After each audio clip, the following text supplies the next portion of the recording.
মহাকাশের ইতিহাস এক বিশাল এবং রোমাঞ্চকর গল্প যা মানবজাতির কৌতূহল এবং অনুসন্ধিৎসার প্রতিফলন। সেই প্রাচীনকাল থেকে শুরু করে আধুনিক যুগের অত্যাশ্চর্য আবিষ্কার পর্যন্ত মহাকাশের রহস্য উন্মোচনের পথে আমরা অনেক দূর এগিয়েছি। প্রাচীনকালে মানুষ রাতের আকাশকে বিস্ময় ও ভয়ের চোখে দেখত। তারা নক্ষত্র, চাঁদ এবং সূর্যকে দেবতা বা রহস্যময় শক্তি হিসেবে কল্পনা করত। জ্যোতির্বিদ্যার প্রাথমিক চর্চা মূলত ছিল জ্যোতিষশাস্ত্র এবং ঋতু পরিবর্তন গণনার উদ্দেশ্যে। প্রাচীন সভ্যতা যেমন মেসোপটেমিয়া, মিশর, গ্রিস এবং ভারতে মহাকাশ পর্যবেক্ষণের গুরুত্বপূর্ণ নিদর্শন পাওয়া যায়। গ্রিক দার্শনিক যেমন অ্যারিস্টটল এবং টলেমি মহাবিশ্বের একটি ভূকেন্দ্রিক মডেল প্রস্তাব করেছিলেন, যেখানে পৃথিবীকে কেন্দ্রে এবং অন্যান্য জ্যোতিষ্ককে তার চারপাশে ঘুরতে দেখানো হয়েছিল। এরপর আসে জ্যোতির্বিজ্ঞানের স্বর্ণযুগ। নিকোলাস কোপার্নিকাস সৌরকেন্দ্রিক মডেলের ধারণা দেন, যা মহাকাশ গবেষণায় এক বিপ্লবী পরিবর্তন আনে।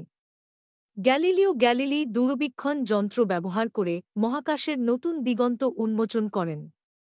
তিনি বৃহস্পতির চাঁদ এবং শুক্রের দশাসমূহ পর্যবেক্ষণ করে কোপার্নিকাসের তত্ত্বকে সমর্থন করেন।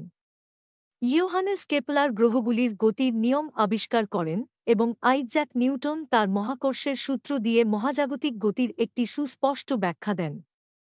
বিংশ শতাব্দীতে মহাকাশ গবেষণায় এক নতুন যুগের সূচনা হয়।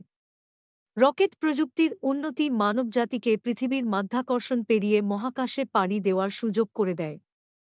১৯৫৭ সালে সোভিয়েত ইউনিয়ন স্পুটনিক-১ উৎক্ষেপণের মাধ্যমে মহাকাশ যুগে প্রবেশ করে।